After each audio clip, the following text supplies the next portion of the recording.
Have you ever sent a follow-up message and thought to yourself, am I being pushy?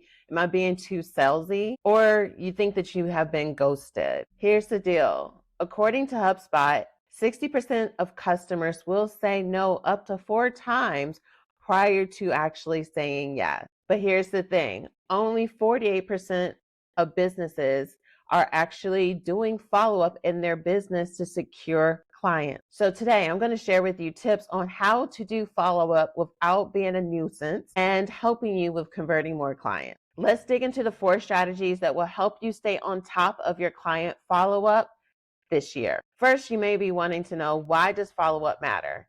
The reason why follow-up matters is because we can assume the wrong things when we don't follow up with people.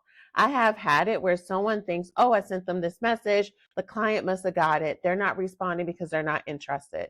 No, they may have received it, their kid may be crying, they got distracted, they thought they replied and they never replied. Now they don't know that that you're waiting for something, and it just causes this huge breakdown. You've probably heard this term of the fortune is in the follow-up, and it is so true. And that's why you want to make sure you're doing a follow-up, just so that you're showing that you're proactive in your communication with your client. And here's the thing, their studies show that 80% of sales require 5 or more follow-ups before someone converts. That's why only doing one message may not be enough to help you with growing your business. Let's dig into the 4 ways to do follow-up so that you don't feel like a nuisance or salesy. The first thing you want to do is to lead with value.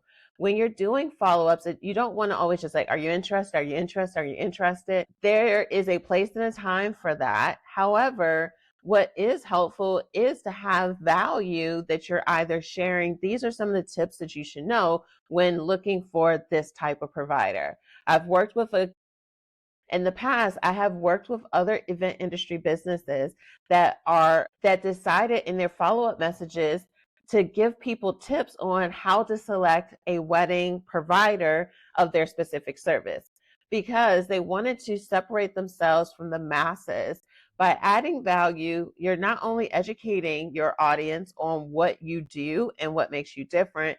The second thing is that you're also showing yourself as an expert and a thought leader, because let's be real, a lot of people are not sending messages when people are inquiring, and they're definitely not following up. So if you show yourself as a professional, that really will help with giving a great first impression. So a solution for you is thinking about, if you're doing follow-ups, maybe you have a checklist, or you can send your favorite support vendors in this email. And of course, we're going to be using a CRM to make this easy for us, because then you can build out an actual follow-up funnel for when people inquire about your services. If you're doing it manually right now, this may seem like a lot. However, if you think through, how do I add value and put this inside of my flow, it makes it a lot easier to rinse and repeat. So if you're an event planner, you can have a checklist on some of the things you might want to know when it comes to finding a venue. If you're a DJ, you want to have a list of recommendations on how to pick the right songs, or how to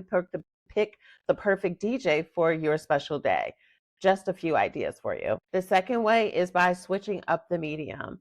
You may be doing your correspondence through text message. I find that a good amount of event planners or event industry businesses are doing text correspondence, which I don't always agree with, depending on the platform you're using. However, if you are there and you're using it, it is what it is. One of the things that people will find is that if you do a mixture of text, emails, or phone calls, that can potentially help with improving your follow-up. One of the things that I do inside of my own corporate event business is that after I send 2 follow-up emails, I do a call. The reason why is because my clients have high spam filters. I used to have a problem where some of my emails, especially when some of my clients switched over to a specific platform, that my emails were all going into junk. And I'm sending them follow-up messages, and I'm like, okay, but they're not opening it, because inside of HoneyBook, you can see that emails have been opened, or if they have opened up a smart file, what page they had got on. So I was able to see that the emails were just all showing unopened. So when I see that I've sent them follow-up messages and they haven't been opened, I then call because I'm not texting a corporate client. However, let's say you are someone that's working in the private sector, you can utilize text message to just send a message to someone, thanks for reaching out. We sent you a brochure about our services. Please check your spam folder to make sure that you received it. Something of that nature will make a huge impact. And what some people will find is that you will get a 98% more better open rate with text message compared to email. But of course, we don't want to have all correspondence going on text message because that can be a nightmare. But mix it up. The third way is getting permission-based follow-up. And here, this is a game changer. The way that you can go about doing this is by asking a client, is it okay if I follow up with you on this date? Or what would be the best date to follow up to find out your thoughts on this proposal? I learned this strategy in a sales training before when I worked in corporate, that you don't want to just tell people, oh, I'm going to call you on Tuesday, because Tuesday may not work for them. So getting permission-based phone calls or permission-based follow-up, especially for those of you that are doing consultations where someone is voicing, we're going to be shopping around, we're going to be looking for some more information, or I have to go over this with some family members. Instead of keep spamming them for follow-up, follow-up, follow-up, it may be helpful when it is mentioned to just make note of they are going to be having this conversation with their family members to make the decision on their wedding.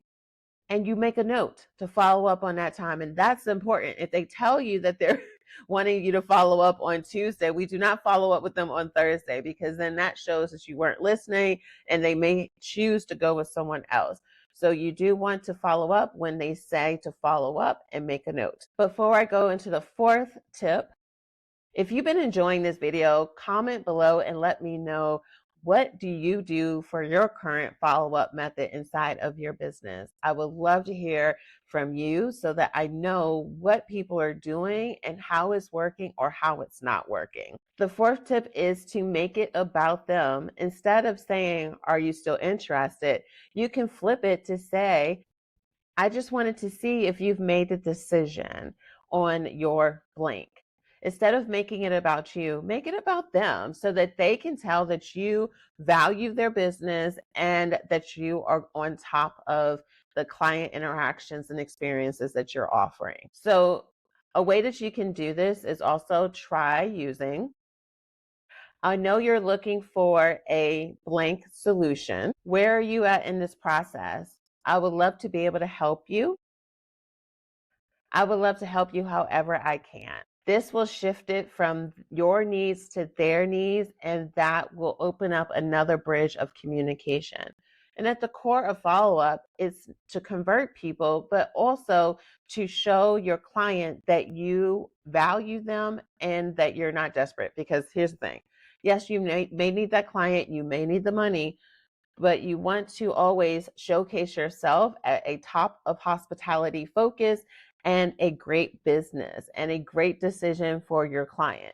By implementing these tips inside of your follow-up process, this will really make a huge difference for you. Since I've gone over these 4 tips, one of the things I will recommend for you to look at is not only thinking about follow-up from your inquiry process. So when someone's inquiring about your service, think about the different stages inside of your business.